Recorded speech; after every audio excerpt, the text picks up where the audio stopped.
Bien, entonces, como les decía, continuamos acerca de esta comparación que hace Pablo. Él ha estado comparando la fe contra, ¿se acuerdan contra qué? Contra las obras. Muy bien, Dinora. Pablo ha dejado en ridículo, por decirlo de alguna manera, vez tras vez, a los hombres que querían imponer cargas de la ley para poder llegar a ser justos, para ser aceptables a Dios. Estos hombres, los judaizantes, decían que aunque la fe era importante, si no había obediencia a la ley, de nada había servido la fe. Si no había obediencia, por ejemplo, los hombres tenían que circuncidarse según ellos, se tenía que guardar el sábado, tenían que guardar las leyes en cuanto a los alimentos, las leyes judías en cuanto a los alimentos, tenían que guardar toda la ley, y si no lo hacían, no podían estar bien delante de Dios. Entonces Pablo ha estado diciendo que no es por la obediencia a la ley que podemos tener una comunión con Dios. No se trata para acercarnos a Dios, para llegar a ser justos delante de Dios, no se trata de nuestra obediencia, se trata única y exclusivamente de la fe. Y es que hay algo lamentable en nuestra sociedad y en la sociedad de ese entonces también, y es el hecho de que estamos tan acostumbrados a ganarnos las cosas, a hacer las cosas. Yo, por ejemplo, trabajo, ¿para qué? Para obtener un sueldo. ¿Como saludablemente? ¿Para qué? Bueno, los que comen saludablemente, pero los que comen saludablemente, ¿para qué lo hacen? Para estar saludables precisamente. O algunos, los que hacen ejercicio también, los que hacen ejercicio, ¿para qué lo hacen? Pues en general, bueno, puede haber muchas razones, ¿no? Pero para estar saludables. O por ejemplo, los que pasan horas y horas practicando un deporte, ¿para qué lo hacen? Bueno, puede ser porque busquen la fama, o puede ser porque busquen el ser el mejor del mundo, o si paso horas y horas practicando un instrumento, por ejemplo, ¿para qué lo hago? Pues a lo mejor para que me alaben. El chiste es que podemos hacer muchísimas cosas, pero estamos acostumbrados que mi esfuerzo se ve premiado en algo que yo estoy buscando. Estamos muy acostumbrados a eso. Yo me esfuerzo y entonces obtengo algo que quiero. Y es por ello que en muchas de las religiones del mundo, o prácticamente todas, menos una, se dice y se enseña que tú te esfuerces, que tú vivas de una manera moral, o que tú obedezcas ciertos ritos, o que tú lleves a cabo ciertos ritos precisamente, y entonces vamos a obtener el favor de Dios. Pero nuevamente el punto es, yo me esfuerzo y obtengo un privilegio. Pero Pablo ha estado mostrando que por más de que nos esforcemos, nunca podremos obtener el favor de Dios por nuestros méritos. Nunca se trata de lo que yo puedo hacer. Jamás va a ser así. Es en contra de esta filosofía que Pablo ha estado escribiendo durante todo el capítulo. Estos judaizantes están enseñando que para ser un verdadero cristiano tienes que obedecer la ley de Moisés. Y Pablo les ha mostrado, por medio de la historia, con el ejemplo de Abraham, que no es por obras, es solo por la fe. La promesa dada a Abraham de ser de bendición a otros, de que otros pudieran ser justos, es únicamente por medio de la fe. Es así que cada que encontramos la frase, la ley, en Gálatas, se está refiriendo a la obediencia, a las obras. Veamos un contraste más de los efectos prácticos entre la ley y la promesa. Por lo tanto, abramos nuestras Biblias, por favor. A Gálatas 3. Gálatas 3, vamos a ver versículos 23 al 29. Vamos a terminar finalmente con el capítulo 3 y llegar a la mitad de nuestro estudio de Gálatas. Pablo va a comparar que la ley nos lleva a servidumbre, mientras que la promesa, mientras que la fe nos lleva a la libertad. Eso es lo que está comparando Pablo y está increíble. Vean, ahora sí, vamos a leerlo. Dice así. Es más, vamos a leerlo alternadamente. Pónganse en pie. Vamos a ponernos en pie. Versículo 23 y hasta finalizar el capítulo. Pero antes que viniese la fe, estábamos confinados bajo la ley, encerrados para aquella fe que iba a ser revelada.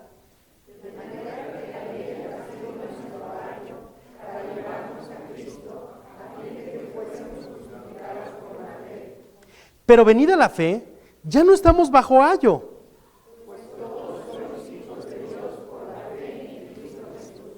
Porque todos los que habéis sido bautizados en Cristo, de Cristo estáis revestidos.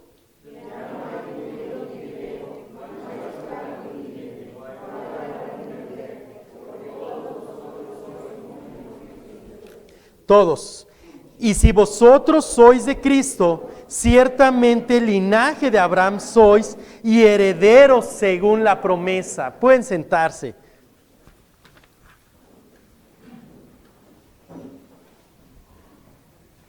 Aquí Pablo sigue reafirmando lo que vimos la semana pasada. La ley, por supuesto que tiene un uso claro y sí es útil. No es como que la ley la tiramos a la basura. No, por supuesto, no, para nada. Y nos da ahora dos ilustraciones. Voy a leer nuevamente versículo 23. Pero antes que viniese la fe, estábamos confinados bajo la ley, encerrados para aquella fe que iba a ser revelada. Bien, ¿qué es eso de que antes que viniese la fe? Empecemos por ahí, ¿no? ¿A qué se refiere antes que viniese la fe? Antes de que Dios revelara que la salvación era por medio de Cristo, antes de que el Señor Jesucristo viniera a este mundo, cuando la ley aún estaba vigente, como veíamos la semana pasada, los seres humanos estábamos, ¿qué dice más adelante el versículo 23? Estábamos confinados. ¿Qué quiere decir? Estábamos encerrados, confinados. La ley fungía como un carcelero, como un celador que nos tiene encerrados, pero no porque seamos inocentes, somos totalmente culpables. Nuestros pecados nos han puesto ahí. Y somos merecedores de estar ahí. Es así que la ley nos muestra que estamos en prisión y nos tiene allí porque entre más vemos la ley, entre más la conocemos, nos damos cuenta de que somos más y más culpables. Si es por nuestra culpabilidad, ahí estaríamos por siempre, por toda la eternidad. Y está bien que estemos ahí, porque nos lo merecemos, porque somos culpables. Es la ley la que nos muestra que por mi mentira, mi orgullo, mi gritería, mi lenguaje grosero, por mis dobles sentidos, por mis malos pensamientos, por mis celos, por ser peleonero, por ser chismoso. Yo voy a la mitad. Por hablar mal de otros, por mi falta de perdón, por mi falta de humildad, por mi lascivia, por mi forma de comer, por mi borrachera, por muchas cosas como estas. La ley me tiene como un esclavo. Por cosas como esas, la ley me tiene como un esclavo. La ley me tiene como prisionero. Porque solo me muestra que estoy perdido y que no puedo hacer nada para salir de ahí. Yo no puedo hacer nada, ahí estoy y ahí me voy a quedar si depende de mí. Por eso cuando pensamos en esta filosofía que les platicaba del mundo que, pues yo me esfuerzo y entonces obtengo algo, aquí por más de que me esfuerce, ahí me voy a quedar. Y la ley solamente me está mostrando esto. La ley es como una lupa que solamente hace pum, que empieza a notar toda mi maldad y empiezo a notar mi culpabilidad y empiezo a notar mi imposibilidad de hacer algo para salir de esa condición. Es así entonces que la ley te esclaviza debido a tu pecado. La ley te esclaviza debido a tu pecado. Pero la ley no solamente nos tiene presos.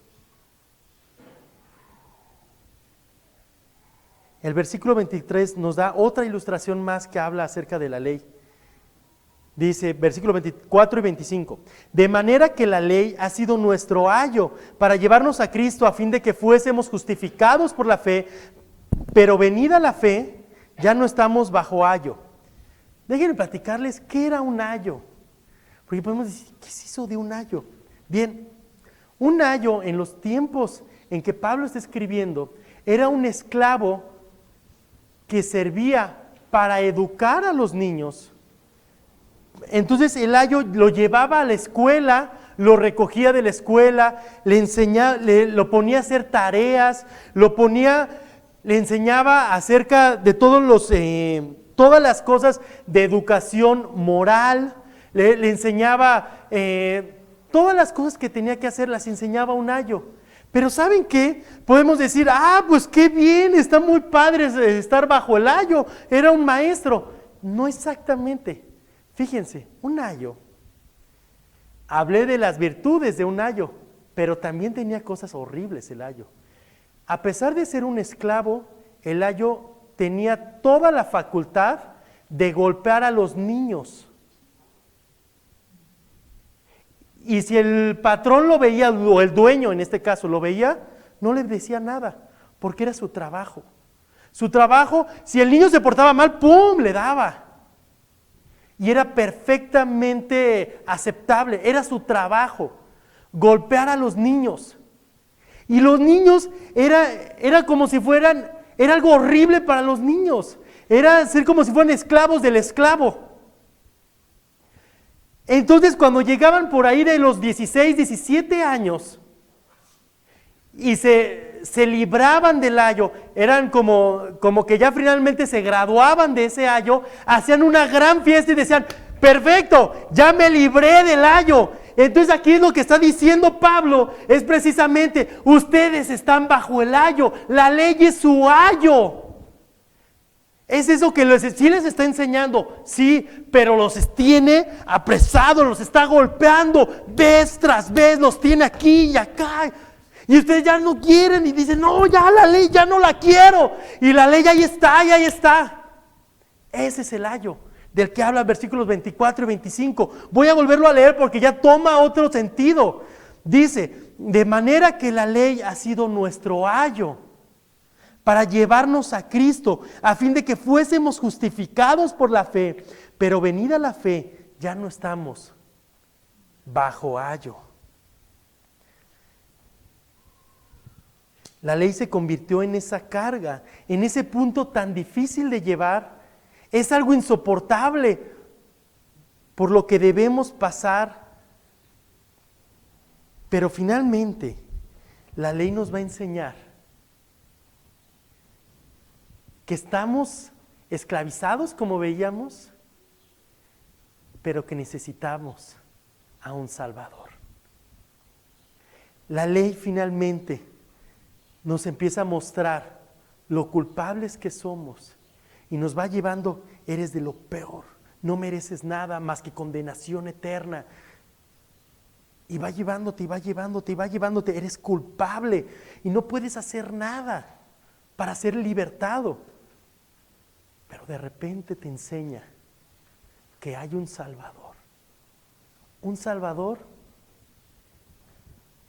Y cuando pones tu fe en el Señor Jesucristo, te liberas de ese ayo y dices, por fin soy libre. Así como estos jóvenes ya cuando se liberaban del ayo y hacían fiesta y decían ahora sí, y ya obtenían todos los privilegios de ser hijos del dueño o del patrón, ya obtenían todos los privilegios legales de ser un ciudadano romano.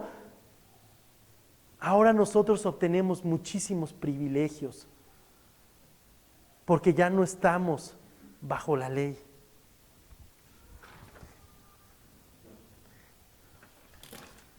Es esa institutriz. Hace poco apenas estábamos viendo en casa una película de Tom Hanks, es la de Walt Disney, ¿sí? Que empieza a hablar, es la historia de cómo se graba la película o todo lo que hay detrás de la película de Mary Poppins. Y te empiezan a platicar de Mary Poppins, ven que era una institutriz y en la película sale todo muy bonito y ella era súper amorosa y todo, pero resulta que la verdadera institutriz en la cual se basa la película de Mary Poppins era bien dura, bien fuerte con los niños. Y es hasta que son grandes que valoran a esa institutriz.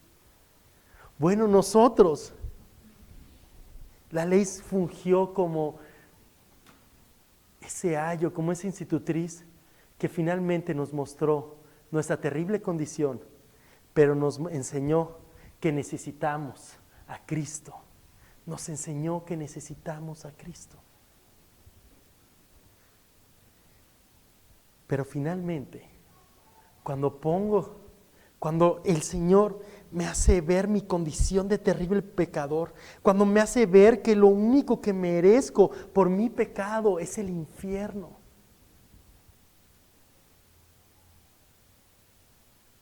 que yo no puedo hacer nada, por más buenas obras que haga, jamás voy a salir de la cárcel. Entonces, Dios pone en mí el entendimiento y la fe para ver al Señor Jesucristo como el único remedio, como el único camino hacia la libertad. Y entonces el Señor pone en mí esa fe. Me rindo ante Él y digo, Señor, aquí estoy. Me arrepiento, perdóname, creo, confío plenamente en ti. En que por el sacrificio de Cristo me puedes perdonar de mis pecados, que por el sacrificio de Cristo me puedes dar libertad de las cadenas. Y entonces Él viene y te perdona y te da muchísimas bendiciones, así como los que estaban bajo ayo cuando eran libertados obtenían muchísimos privilegios como ciudadanos romanos. Cuando nosotros somos liberados de la ley y Cristo viene por la fe que Dios mismo pone en nosotros, como veíamos hace rato en la escuela dominical, es ahí cuando nos da grandes privilegios. Versículos 26 en adelante. Dice así: pues todos sois hijos de Dios por la fe en Cristo Jesús, porque todos los que habéis sido bautizados en Cristo, de Cristo estáis revestidos. Ya no hay judío ni griego, no hay esclavo ni libre, no hay varón ni mujer, porque todos vosotros sois uno en Cristo. Y si vosotros sois de Cristo, ciertamente el linaje de Abraham sois y herederos según la promesa. El versículo 26 nos enseña que a los que hemos depositado nuestra fe en el Señor Jesucristo, ahora somos hijos. Ahora somos hijos. Ser cristiano es un privilegio porque eres hijo de Dios. En nuestra cultura mucho se enseña acerca de que todos somos hijos de Dios. Es una enseñanza súper común en nuestra cultura. Lamentablemente la Biblia no enseña exactamente eso. Somos criaturas de Dios. Todos somos criaturas de Dios, ahí sí, no hay ni para dónde hacernos. Pero no todos somos. Fuera de la creación de Dios, no todos somos sus hijos. No todos somos sus hijos. No sé si a todos los padres hombres les pase esto, pero a mí me pasó, y a ver si no tengo problemas al ratito. No, cuando supimos que estábamos embarazados de Santi, por supuesto había una emoción muy grande, decir, qué padre, nuestro primer hijo y demás. No obstante, yo veía en Jessie que ya había un amor, desde que traía a Santi en el vientre, ya había un amor increíble por Santi. Y yo, sí decía, no, sí lo amo, sí lo espero, sí lo anhelo, pero yo veía el amor de Jessie por Santi y no se comparaba con, yo sí decía, estoy emocionado y todo, pero hasta ahí. Pero fue ese día, el día que nació, el día que lo cargué en el quirófano, todo cambió. Ese día que lo vi, lo tuve, lo sentí, y mi amor fue desbordante por esa criatura que no había hecho otra cosa más que sacar pesos de mi cartera y gritos de la mamá. Y era un amor, y yo lo veía y decía, esto es increíble, es un amor que nunca había sentido. Pero yo fue hasta que lo vi, y Jessie fue desde que estaba embarazada. Supongo yo porque lo traía en el vientre, por eso me dirigí primero a los hombres. Pero a lo mejor yo soy el único frío y calculador, no.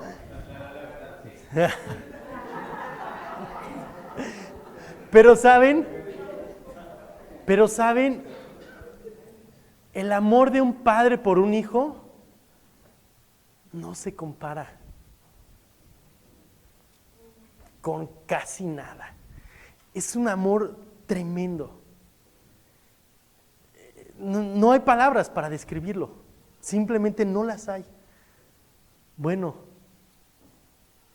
mi amor por mis hijos no se compara en nada con el amor que Dios tiene por sus hijos. En nada. Aunque yo siento y yo estoy convencido de que daría mi vida por mis hijos, no se compara en nada mi amor con el amor que Dios tiene por nosotros. El ser hijos de Dios repercute en ser libres de la esclavitud de la ley. El ser hijos de Dios nos da una relación con Dios. El hecho de ser hechos hijos de Dios nos da nueva vida. Es algo impresionante. Antes en el Antiguo Testamento tenían que ir con los sacerdotes y los sacerdotes intercedían por las personas y tenían que llevar sacrificios. No, ahora podemos ir directamente ante el Señor como nuestro Padre, y más adelante veremos en el capítulo 4 que tenemos ahora el privilegio de decir, Abba Padre, Papito. Yo veo el amor con el cual mis hijos, si ahorita traemos a ese chamaco que está llorando y lo ponemos en mi brazo,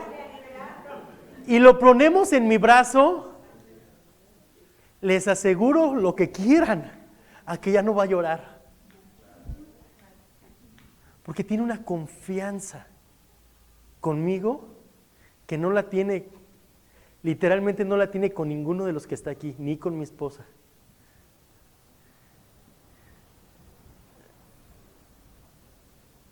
El amor que Dios tiene hacia nosotros nos da la oportunidad de acercarnos con Él como un Padre amoroso y decirle, Dios, he fallado.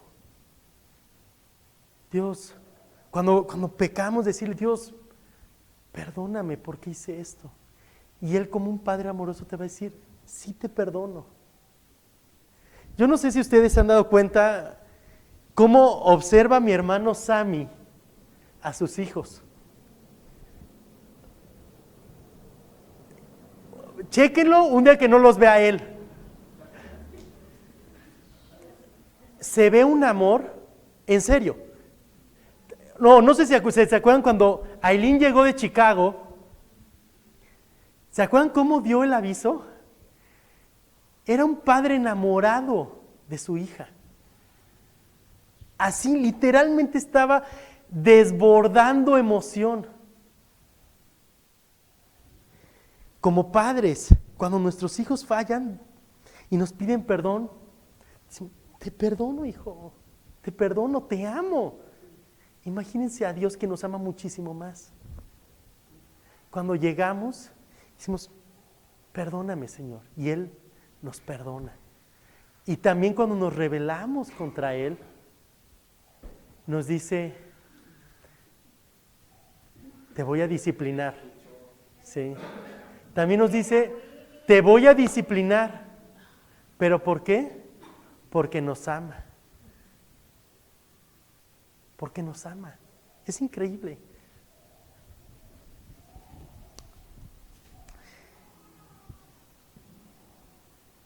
Veamos versículo 27, porque no nada más se queda en el amor de ser hechos hijos de Dios. Versículo 27 dice, porque todos los que habéis sido bautizados en Cristo, de Cristo estáis revestidos. Ay, no, de verdad que como dice Luis cada que enseña en la escuela dominical, cómo me encantaría que pudiéramos tener toda una clase, nada más de cada uno de los versículos. Son impresionantes. De Cristo estáis revestidos. Pero antes de continuar, bien, nuestro cuarto punto, ser cristiano es un privilegio porque estás unido a Cristo.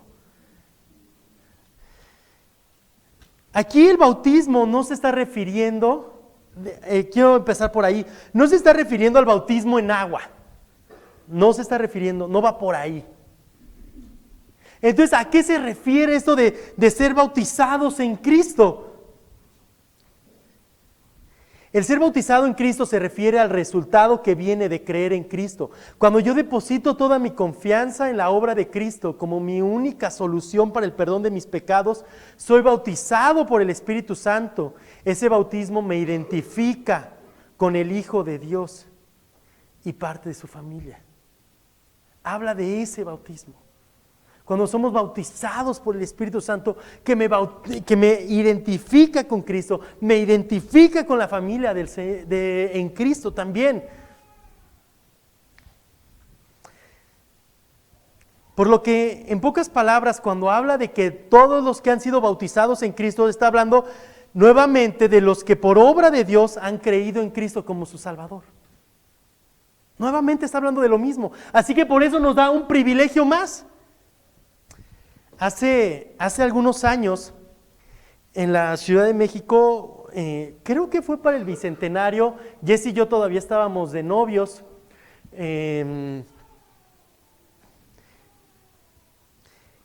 y hubo una exposición en el Colegio Militar. Expusieron expusieron ahí helicópteros, tanques, vehículos de guerra, había muchísimos soldados, fue una exposición muy padre. Pero hubo uno que me llamó en particular la atención, y es la vestimenta de un francotirador. Déjenme platicarles un poquito acerca de esta vestimenta. Esta vestimenta pesa alrededor de 15 kilos. Obviamente sin el rifle. Aumenta la temperatura de la persona entre 7 y 10 grados centígrados.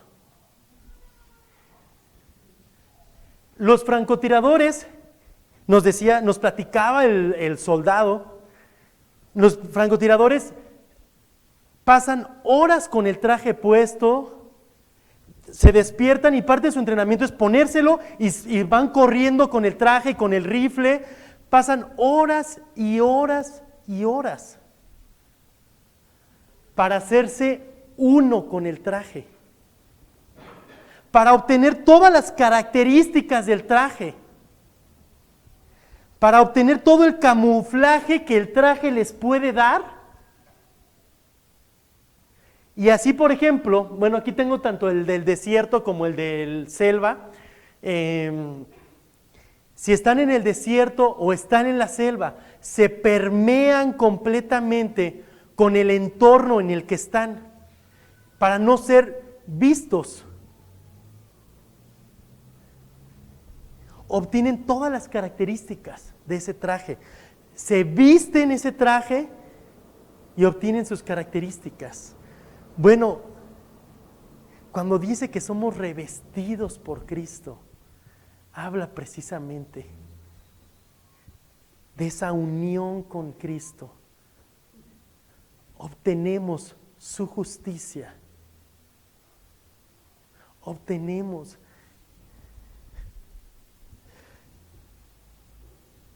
Imagínense el hecho de ser justo delante de Dios. Qué grande bendición es esa. Cuando el Padre me ve a mí, no ve más que la justicia de Cristo. Cuando el Padre me ve a mí, no ve más que la santidad de Cristo. Este punto de ser revestido, ser unido a Cristo es impresionante. De la misma manera que el francotirador adoptó las características del traje, cuando nosotros somos revestidos de Cristo, somos uno con Cristo. Él nos da de su justicia, nos da de su santidad, de su pureza, nos da vida eterna,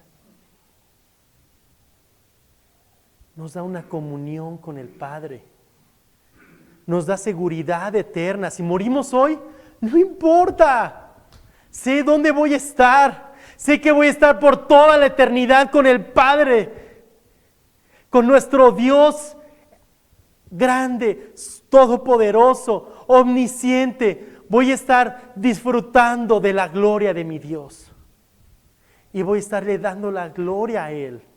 Voy a estar cantándole por toda la eternidad, voy a estar aprendiendo más y más de Él. Gracias a que he sido unido a Cristo.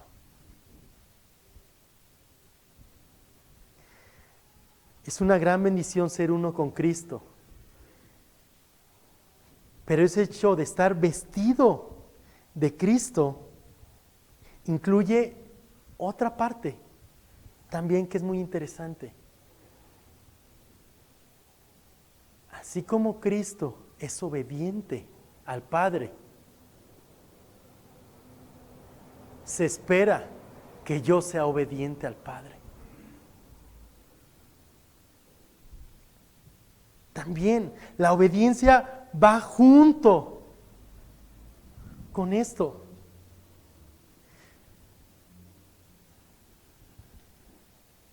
Incluye el vivir santamente, vivir en obediencia, vivir agradable al Padre, de vivir de acuerdo a su voluntad, de acuerdo a su palabra, con la esperanza que es Cristo quien nos ayuda a obedecerlo, como lo veíamos hace rato en la clase de escuela dominical. Piensa en esto, poner la fe en Cristo es algo tremendo.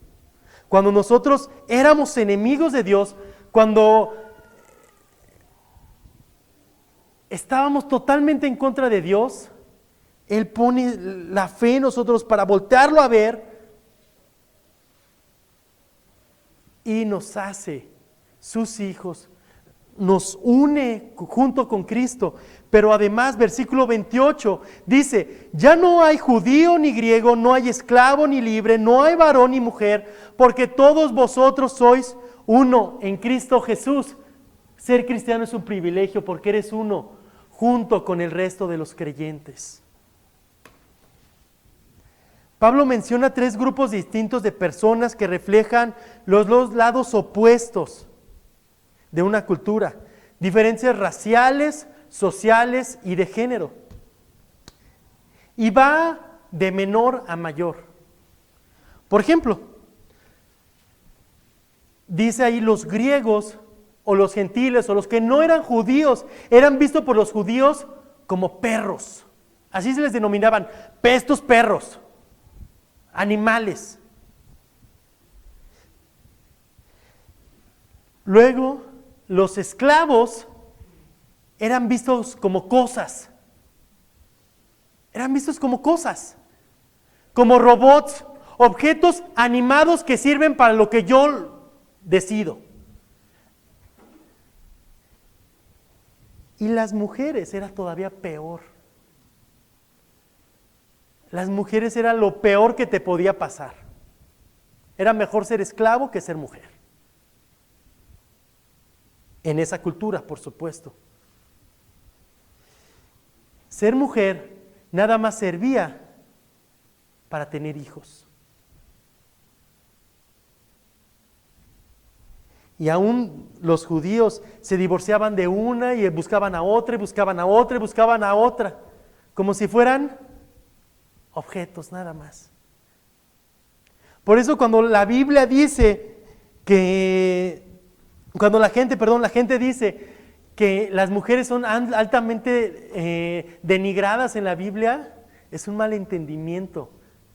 Porque aquí lo que está diciendo Pablo es, no hay diferencia. Pablo está yendo contra cultura y está diciendo, no hay diferencia, para Dios son iguales, para Dios no importa si son judíos o no son judíos, no importa si son esclavos o son dueños, no importa si son mujeres o son hombres, para Dios son perfectamente iguales. Eso es lo que Cristo hace.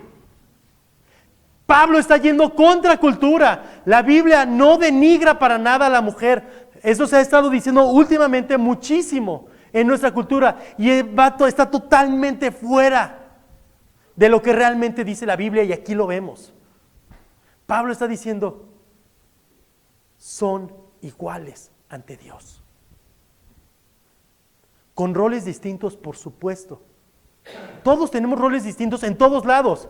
Por ejemplo, nos contratan en algún trabajo y no tenemos el mismo rol. Imagínense que todos hiciéramos lo mismo, pues no se haría todo lo demás. Tan solo, por ejemplo, aquí en la iglesia, Sam, Luis y yo nos hemos dividido las diferentes actividades de la iglesia. Sam tiene una labor mucho más pastoral. Eso no quiere decir que Luis y yo no lo hagamos.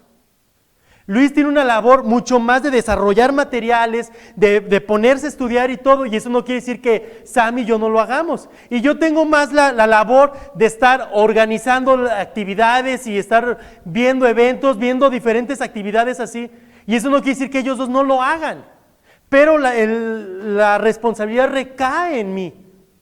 Igual con hombres y mujeres, por supuesto, tienen roles distintos, pero para Dios son igualmente importantes. Y en este sentido, en este pasaje, está hablando de la fe y dice, no importa, porque los judíos decían, bueno, si tú quieres ser un verdadero cristiano, tienes que adoptar la cultura judía. Y Pablo le está diciendo, eso no importa, no tiene nada que ver, no importa el adoptar la cultura judía o no, porque no es por obras. No importa que si eres hombre o mujer, Dios te salva solamente por la fe. No importa si eres esclavo o libre, Dios te salva solo por la fe. No importa si no eres judío o si eres judío, no importa, porque Dios te salva solo por la fe. Solo es por la fe.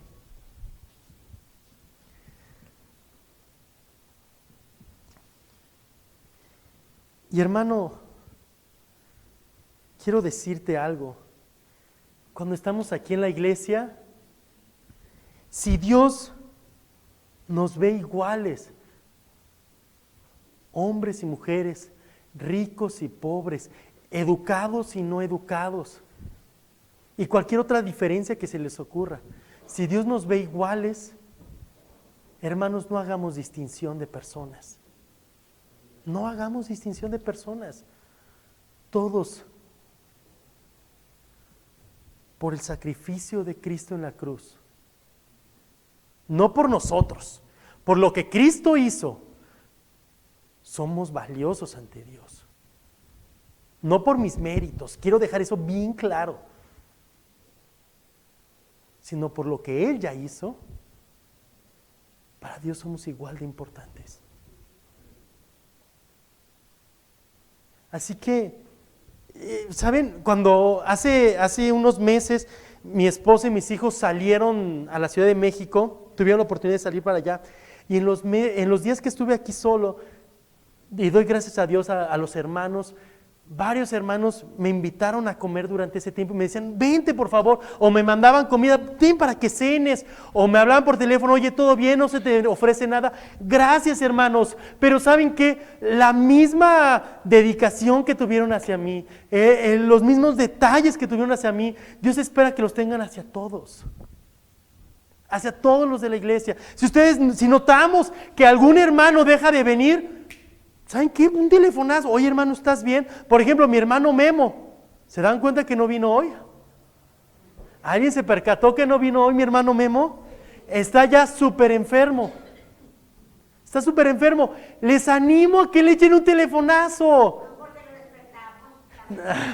Échenle un telefonazo. Mándenle un mensajito. Pero sobre todo, oren a Dios pidiendo su recuperación. Pero no nada más él. Fue un gusto ver ayer a mi hermano Chuy. ¿Se acercaron a saludarlo? Perfecto. Gracias a Dios. ¿Y saben qué? Hermanos, mostremos el amor a los demás. Los cristianos somos, no sé si aquí los ubiquen, pero en México hay unos dulces que se llaman muéganos. ¿Los ubican? Ah, perfecto. Esos muéganos son unos dulces que están todos juntos, pegados, pero son diferentes, pero están pegados. Así debemos de ser en la iglesia. Aunque somos diferentes personas, debemos estar como muéganos, bien pegados. Sí, también.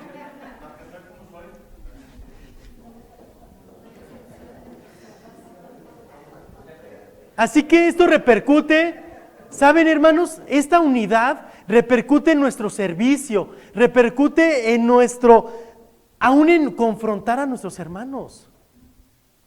Aún en eso repercute. Porque estamos unidos, nos amamos.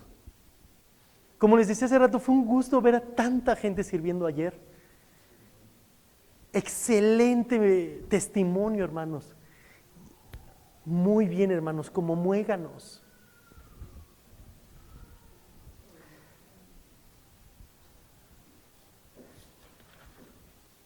Yo no sé qué hubiera sido para mí el mudarme a 900 kilómetros de donde está mi familia si no llegara aquí y tuviera otra familia. No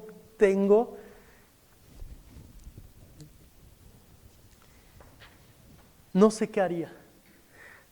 No me imagino sin una familia que vea por mis necesidades, que vea por el bien de mi familia. No me imagino qué sería sin una familia aquí en Durango. Y tengo una familia muy grande que muestran su amor continuamente. Y doy gracias a Dios. Y ese amor hay que mostrarlo siempre por todos mis hermanos. No solamente para los que estamos aquí al frente, no solamente para los que andan sirviendo, para todos, para los hermanos que no notamos. Debemos notarlos. Es un amor por todos. Los judíos se sentían superiores a los gentiles y les trataban de imponer sus leyes y prácticamente los querían hacer judíos, pero en Cristo eso no importa. Lo importante es poner nuestra fe en Él y al hacerlo somos hijos del Todopoderoso. Estamos unidos con Cristo y con el resto de los creyentes. Versículo 29. Y si vosotros sois de Cristo, ciertamente linaje de Abraham sois y herederos según la promesa. Wow. yo no sé, en qué pensaba, y lo digo con todo respeto, pero yo no sé en qué pensaba el Señor. Y bueno, lo sé, pero lo entiendo porque sé que pensaba en su gloria, como veíamos en la escuela dominical. Pero en ese pensar en su gloria, que me haya incluido a mí, en ser su hijo, en estar unido a Cristo, en estar unido con esta gran familia y en ser heredero de su familia, de ser heredero de Dios, de las promesas. Qué gran privilegio, qué gran privilegio. Esto debería de asombrarnos, maravillarnos. Que esto no pase desapercibido. Cuando yo merecía solamente el infierno, Dios me libró de ahí, metió su mano y me sacó y me hizo su hijo. Me hizo uno con Cristo, me hizo uno con los demás creyentes y me hizo heredero de la promesa. Cuando nos damos cuenta de nuestra condición de pecadores, de enemigos de Dios y dignos merecedores de condenación, y en arrepentimiento nos acercamos al Señor Jesucristo como nuestro Dios, pidiéndole que nos perdone, y confiamos con todas nuestras fuerzas en que por su obra en la cruz y resurrección nos puede perdonar, Él lo hará proveyéndonos ahora de una relación de hijos. Está proveyéndonos de una relación de unidad con Cristo, proveyéndonos de una relación de unidad con los hermanos, proveyéndonos de una herencia que es eterna, incondicional, dada directamente por Dios y que produce vida. Era necesario que viniera la ley para mostrarnos nuestra pecaminosidad y necesidad de un Salvador. Y después que nos muestra a ese Salvador, y Dios pone fe en nosotros para que podamos creer en Él, ahora somos sus hijos. Estamos unidos. Somos herederos de algo invaluable. Ese es nuestro Dios, tan grandioso e increíble. Esa herencia que es el hecho que nos da la justicia de Cristo, solo por la fe. Qué gran herencia, qué gran promesa. Y al ver las maravillas que hace en nosotros y por nosotros, no debería haber otra reacción más que asombro, maravillarnos, admirarnos, sorprendernos ante esa obra tan grandiosa de la cual no somos dignos. Y aún así Cristo nos dio la oportunidad de conocerle. Y es allí que solo debe de nacer más y más amor por Él. Ese amor que me lleva a quererle dar la gloria a Él. Ese amor que me lleva a la obediencia. No como una imposición, es una obediencia que nace de quererle dar la gloria, como hace rato se escuchaba en una participación. Una obediencia que brota de darle la gloria a Dios y en amor a Él. La vida de fe, la vida centrada en el Evangelio, es una vida de obediencia por amor y en agradecimiento a Dios para darle la gloria a Él. No por imposición, obedezco porque no hay nada mejor que hacer. Vamos a orar.